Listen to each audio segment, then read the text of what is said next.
Hello everyone and welcome to another episode of Masala Chai and Chess with Nisha. Do you know what happens when the world chess champion plays the Magnus Carlsen chess tour finals against 5 times US chess champion Hikaru Nakamura in a 7-set match? The chessboard is on fire and chess lovers like us are in for a treat.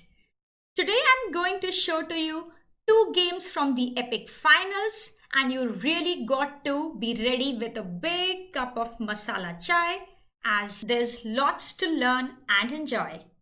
This was the first game of the sixth set. Magnus was in a must-win situation, not just in the game but in the set.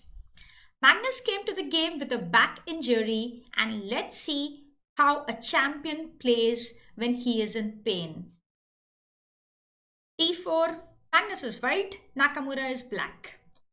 Knight f6, c4, e6, knight c3, bishop b4. We see the Nimzo Indian on the board, the Rubinstein variation, e3, castles, bishop d3, c5, knight ge2, d5, a3, bishop into c3, b into c3, d into c4, bishop into c4, queen c7. So black has ideas of c into d4. So white moves away the bishop, bishop a2, b6, castles, bishop a6, bishop b2, knight c6, rook c1. And now Nakamura played rook a c8, and this is the first new move in the game. Earlier black has tried rook f d8 and knight a5. So rook a c8, c4, black took c into d4, e into d4. And now after e d4, white has ideas to play d5 at some point. So black moved away the queen. The rook on c1 is I'm the queen. So black played queen e7. White still continued with the idea d5. And this is very interesting. The point is that here after e d5, white cannot capture back c into d5 because bishop into e2 is just losing for white. So what was Carlsen's idea? He played rook e1, and now he's threatening to capture back on d5. But the problem is that black can take the c4 pawn. So black captured bishop into c4. If you look at this position, right now, white is 2 pawns down. So Magnus has sacrificed the 2 pawns.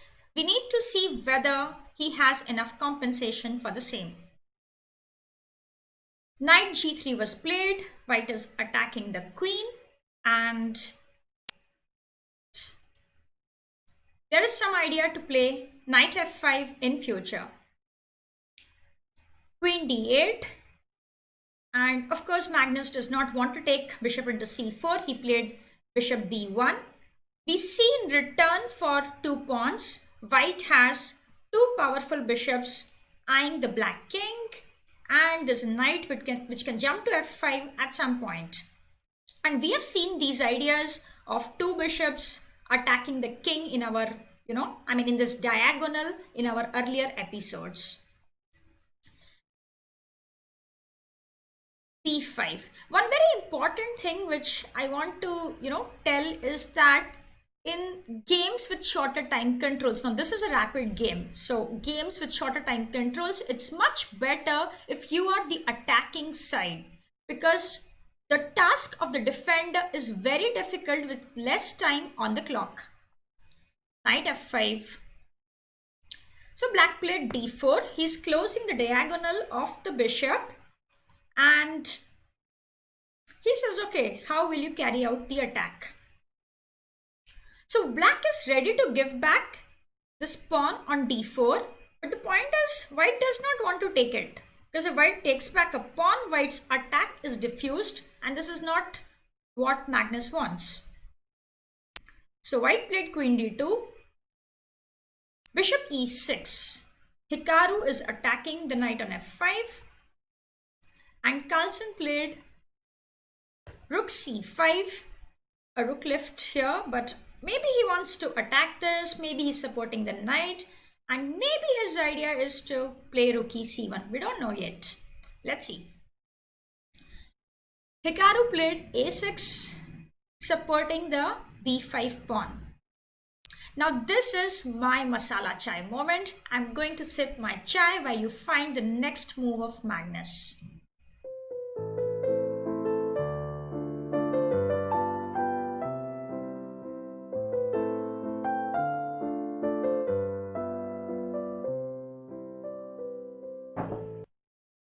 Well done. If you found the fantastic shot, knight g7. I personally feel that with black's queen defending the f6 knight, it is not easy to play this move. I mean, if the knight on f6 was not defended, this knight g7 move comes very naturally. But with the knight defended, with the queen on d8, it's a little difficult to make this move. King into g7. Here, Magnus played queen g5, but before that I want to show another idea. Bishop c1 is also interesting. There's some idea to play queen h6, but I like the move Magnus played, queen g5. The next move after this is really interesting. King h8, queen h4. This move is my personal favorite, and you will see the idea in a while. So this is an interesting position. Hikaru played the most natural move, rook g8, controlling the semi-open g file, and the rook can come for defense of the king with rook g7, rook g6, and so on. But this move, rook g8, is a mistake. And here, the computer shows a very interesting idea of defense, and the idea is to play rook e8. Now it's not easy for a human to understand a move rook e8 when the g file is semi-open. And especially with shorter time control, it's not at all easy to spot this move. And apparently here, white's best is to play either g3 or h3 to make space for the king, make room for the king. So this could be best, and it's a level position. We need to see one very important thing. What happens if white captures rook into c6? Rook into c6, bishop d4. This is the nice idea, bishop f5. This is making use of white's back rank weakness. The king does not have a square to go to. The point is, after bishop f6, king g8, queen g5, bishop g6, black is winning as white has problems with the back rank. Rook into e8, queen into e8, h4, queen e6. Black is just winning here. So, this was a nice variation, but as I said, it's not easy for a human to find this move, especially with less time on the clock. It's a rapid game, we should not forget that. Hikaru played the most natural move, rook g8. And this is another moment where you can pause. The next move of Magnus is also very nice. Carlsen played rook into c6, rook into c6, bishop d4. Now, if you look at material here, white is a rook down, full rook down. But the position is very dangerous. Black's king is not very safe, and white has threats of queen into h7 and bishop into f6. Now here, the only way to defend was to play bishop f5, bishop into f5, rook g6. White is better here, but black is still defending.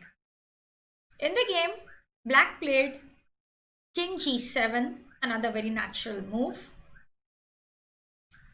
Queen into h7, king f8, queen h6 check, king e8, bishop f6, queen a5, queen e3, and white has a winning advantage here. Apart from the weak black king, white has ideas to push the h-pawn because all the squares here are controlled.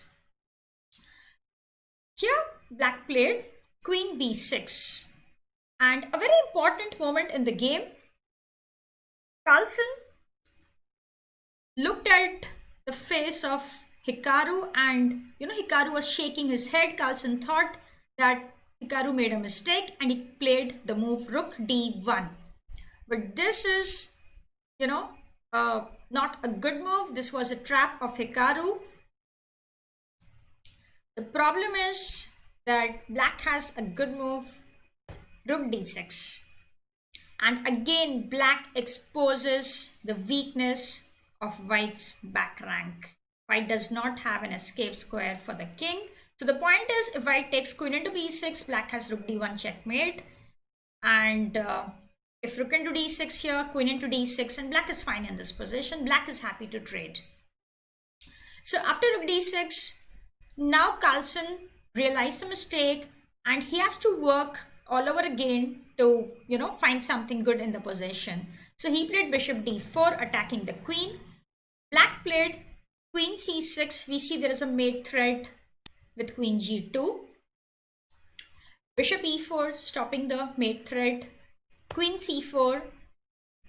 Carlsen played h3, making room for the king.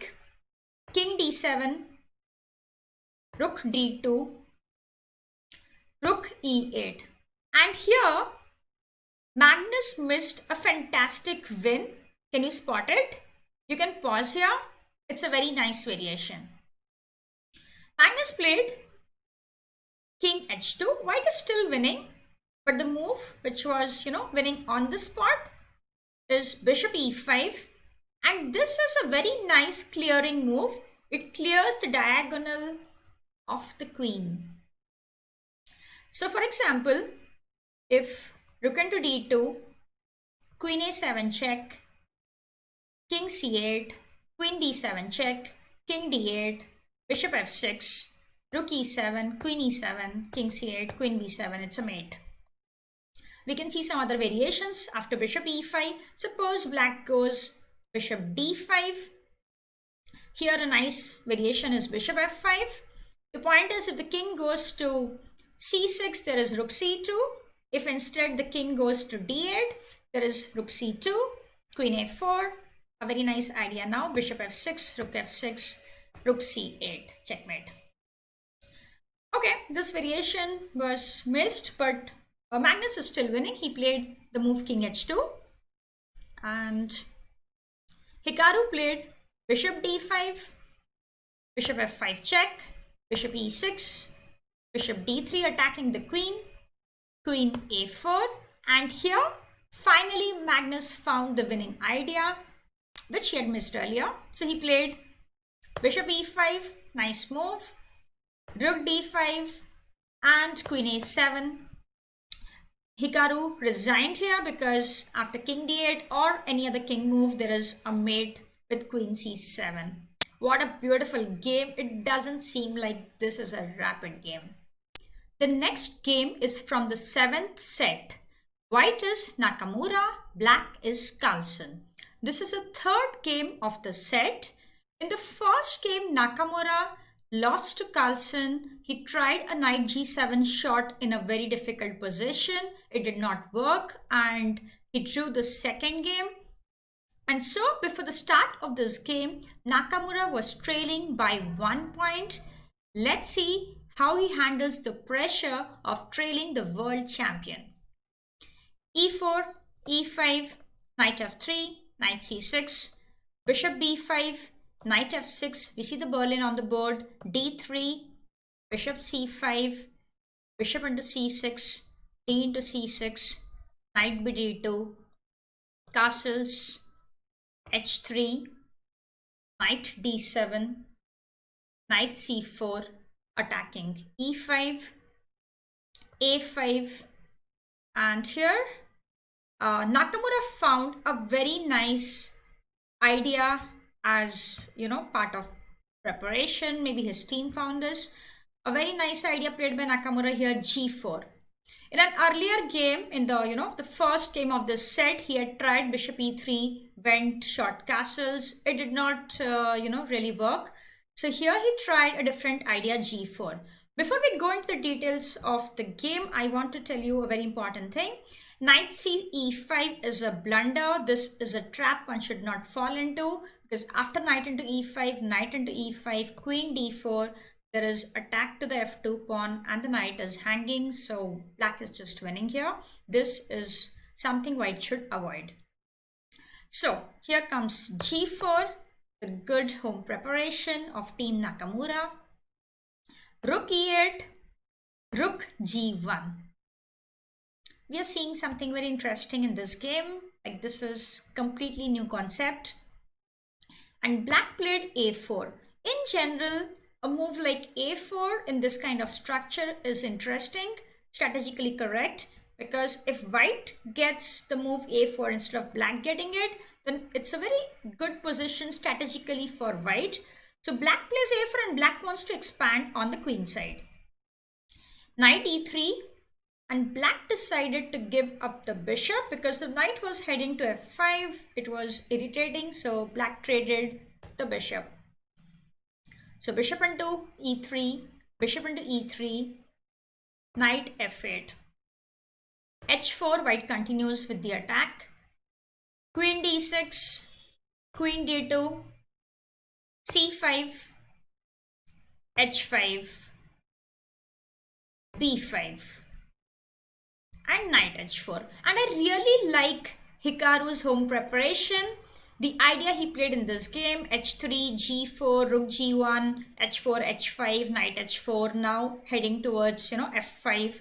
Now this is a kind of position Nakamura is good at. This is the kind of position he wants, and he managed to bring it on the board. Queen c6 was played, and here white played knight f5. Now this is a critical position. Magnus played c4, and this is dubious. Better would be here to just play knight e6, keep defending the g7 pawn, and maybe he can try b4 soon. But Magnus played c4, and the problem is that whenever we push a pawn, we leave behind some weakness. So here c4 has weakened the b4 square, and this is some weakness black should have avoided, because black does not have a dark squared bishop. Queen b4. So Nakamura pounces on the square which has been emptied, and he has some ideas of knight e7. So for example, we can see white's idea.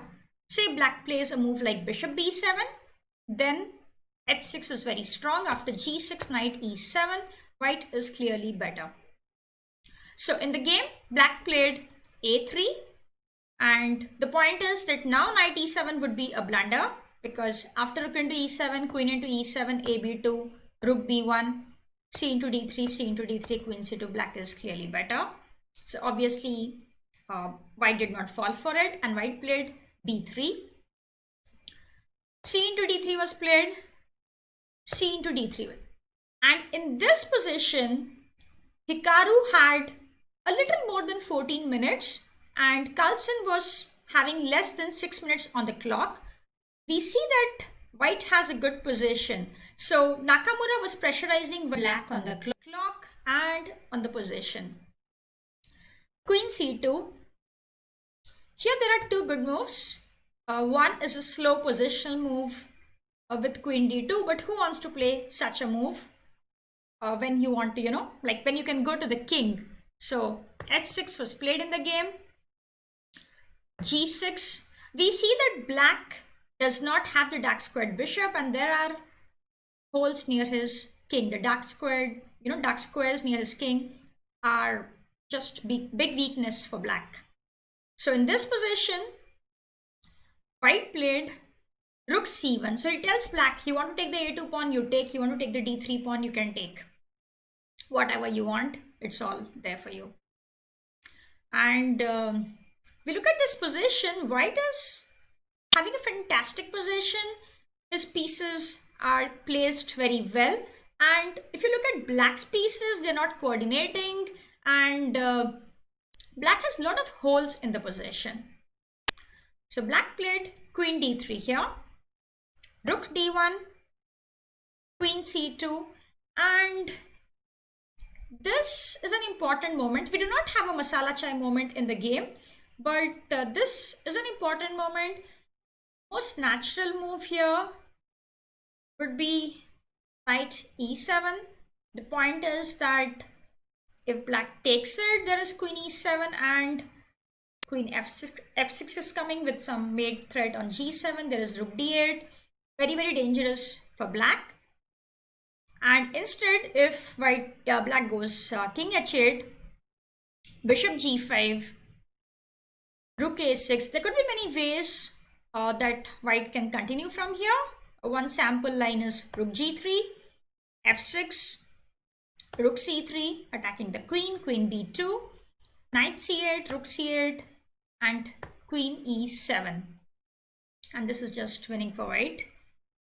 But in the game, I think, both the players in this finals, in this match, were always thinking of this g7 square. And I found it very interesting because the last game we saw, Magnus played this lovely move, knight g7. And again here, Hikaru, instead of going knight e7, which would be even better, he played knight g7. And as I mentioned, in the first game of the 7th set, Hikaru tried knight g7 shot, but it did not work. So I found it very interesting that they kept trying knight g7 move again and again. So if you notice this position, the rook on e8 does not have a square to go to, as every square is controlled by white's pieces. Black played bishop b7, knight into e8, rook into e8. Now we see that the e4 pawn is attacked. So white played f3, supporting the e4 pawn. Black played queen into a2. Here, good move would be queen b5 with a double attack to the rook, to the bishop. It is also eyeing the e5 pawn. So for example, if rook b8, queen e5, threatening a mate on g7. And if knight e6, bishop d4 is clearly winning for white. So this would be a nice idea. But what Hikaru played is also good. He played rook d2, queen b1, king f2. And the black queen seems trapped, but black has the move a2, supporting the queen. So if white captures, black can capture back and gets a new queen on the board. So white has to take care of the threat of a1. So white played queen c3 and he's stopping black from queening. Black played rook a8, and here many moves are winning, but Hikaru plays for checkmate and he played rook into b1. Very important thing to notice that queen e5 would be a blunder here because of queen into g1 and the queens get exchanged. So it's a check. It's a check and the queens get exchanged. So, of course, strong players like Naka and Carlsen don't fall for such traps. And in this position, rook into b1 was played, a into b1 queen, queen into e5. We see that there's a mate threat on g7. And Magnus resigned here as he cannot defend against this idea. We can see some variations. So for example, if queen a1 here, the first attempt to stop queen g7, bishop d4 is completely winning. So instead, after queen e5, if knight e6, bishop d4, there's a mate threat on h8.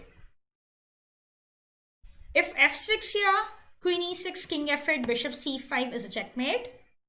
So after bishop d4, if king f8, queen h8, king e7, bishop f6, checkmate. If we think of mating patterns, this is something familiar. If you can recollect, we saw the game of Grandmaster Sandeepan Chanda where he had a queen on h8, he had a rook on the d file controlling, the full d file, and there was a black king on e7, black knight on e6. So I'll just mark it for you. All these pieces were very similarly placed, and in that game Sandeepan checkmated with knight f5, and here instead it's bishop f6 checkmate in this variation.